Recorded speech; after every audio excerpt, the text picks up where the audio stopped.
ഫെബ്രുവരി 24 വിശുദ്ധ അഡേല. ജനനം 1067 ഫ്രാൻസിലെ നോർമാണ്ടിയിൽ. 1137 മാർച്ച് 8 നിര്യാതയായി. രാജകൊട്ടാരത്തിൽ നിന്നും ക്രിസ്തുവിശ്വാസത്തിലൂടെ വിശുദ്ധിയിലേക്കുള്ള യാത്ര നടത്തിയ ഫ്രാൻസിലെ വിശുദ്ധ അഡേലയുടെ ജീവിതത്തെ പരിചയപ്പെടാം. ചരിത്രത്തിൻ്റെ ഏടുകളിൽ സാധാരണ ജീവിതത്തെ മറികടക്കുന്ന വ്യക്തികളുടെ കഥകളുണ്ട്. വരും തലമുറകൾക്ക് ഭയവും ആദരവും പ്രതിപാദിക്കുന്നു അത്തരം കഥകൾ. രാജകുടുംബത്തിൽ നിന്ന് വിശുദ്ധിയിലേക്കുള്ള യാത്ര കേൾക്കുന്ന എല്ലാവരുടെയും ഹൃദയത്തെയും മനസ്സിനെയും കീഴടക്കുന്ന വിശുദ്ധ അഡേലയുടെ കഥ അവയിൽ ഉൾപ്പെടുന്നു. നോർമണ്ടിയിലെ പ്രശസ്തമായ ഭവനത്തിൽ ജനിച്ച അഡേല പദവിയുടെയും അധികാരത്തിൻ്റെയും ജീവിതത്തിനായി വിധിക്കപ്പെട്ടു. പിതാവ് വില്യം ദി കോൺഗറർ നോർമാണ്ടിയിലെ ഡ്യൂക്ക് എന്നീ നിലകളിൽ ചുമതലകൾ വഹിച്ചു വരുമ്പോൾ മകൾ അഡേല ചെറുപ്പം മുതലേ പിതാവിനൊപ്പം ജനസേവനം ചെയ്തു വന്നു. ജീവിതത്തിൻ്റെ മഹത്വത്തിനിടയിൽ അഡേലയ്ക്ക് അവളുടെ ആത്മാവിൽ ഒരു ഇളക്കം അനുഭവപ്പെട്ടു. ലൗകിക അഭിലാഷത്തിൻ്റെ പരിധിക്കപ്പുറം ഉയർന്ന ലക്ഷ്യത്തിലേക്കുള്ള ഒരു വിളി. ദൈവത്തോടുള്ള അവളുടെ അഗാധമായ ഭക്തിയിലൂടെയും മറ്റുള്ളവരെ സേവിക്കുന്നതിനുള്ള അവളുടെ അചഞ്ചലമായ പ്രതിബദ്ധതയിലൂടെയുമാണ് അഡേലയുടെ വിശുദ്ധിയിലേക്കുള്ള പാത വെളിപ്പെടാൻ തുടങ്ങിയത്. തൻ്റെ ജീവിതത്തിലുടനീളം കരുണ, വിനയം, നിസ്വാർത്ഥത എന്നിവയുടെ സദ്ഗുണങ്ങൾ അഡേല പ്രതിഫലിപ്പിച്ചു. പിതാവ് രാഷ്ട്രീയ കാര്യങ്ങളിൽ ശ്രദ്ധിച്ചപ്പോൾ മകൾ ജീവകാരുണ്യത്തിനും ഭക്തിക്കും വേണ്ടി പൂർണ്ണ ഹൃദയത്തോടെ സ്വയം സമർപ്പിച്ച് തൻ്റെ ജനത്തെ സേവിച്ചു. എന്നാൽ അഡേലയുടെ യാത്ര അതിൻ്റെ പരീക്ഷണങ്ങളില്ലാതെ ആയിരുന്നില്ല.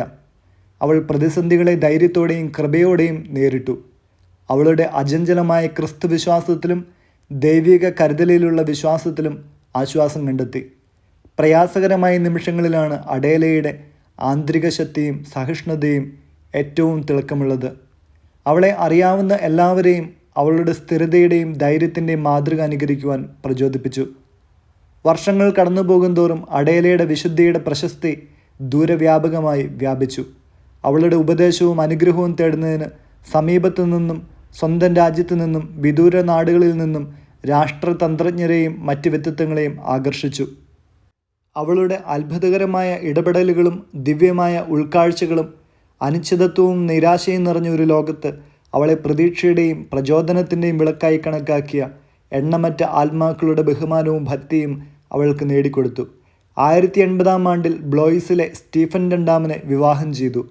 വലിയ സമ്പത്തും സൗകര്യങ്ങളും എല്ലാമായി അവൾ സർവരാലും ശ്രദ്ധിക്കപ്പെട്ട വ്യക്തിത്വമായാണ് ഭർത്താവിൻ്റെ കൊട്ടാരത്തിലേക്ക് ഇംഗ്ലണ്ടിലേക്ക് കടന്നു ചെന്നത്.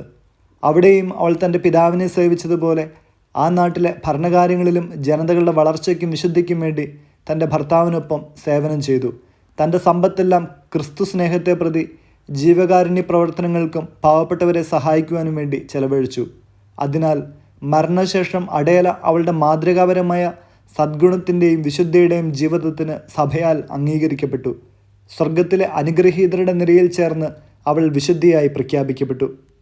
ഇന്ന് വിശുദ്ധ അഡേലയുടെ ഓർമ്മകൾ വിശ്വാസത്തിൻ്റെയും പരിവർത്തന ശക്തിയുടെയും ദൈവഹിതമനുസരിച്ച് ജീവിക്കുവാൻ ശ്രമിക്കുന്നവരുടെ ശാശ്വതമായ പൈതൃകത്തിൻ്റെയും തെളിവായി നിലനിൽക്കുന്നു. നമുക്ക് വലിയ സമ്പത്തോ സ്ഥാനങ്ങളോ ഉണ്ടാകില്ല. എങ്കിലും നാം ചെയ്യുന്ന ഓരോ പ്രവൃത്തികളിലും കർത്താവിനെ കണ്ടുകൊണ്ട് വിശുദ്ധ അഡേലയെപ്പോലെ ദൈവരാജ്യ പ്രവൃത്തികൾ ചെയ്യാം.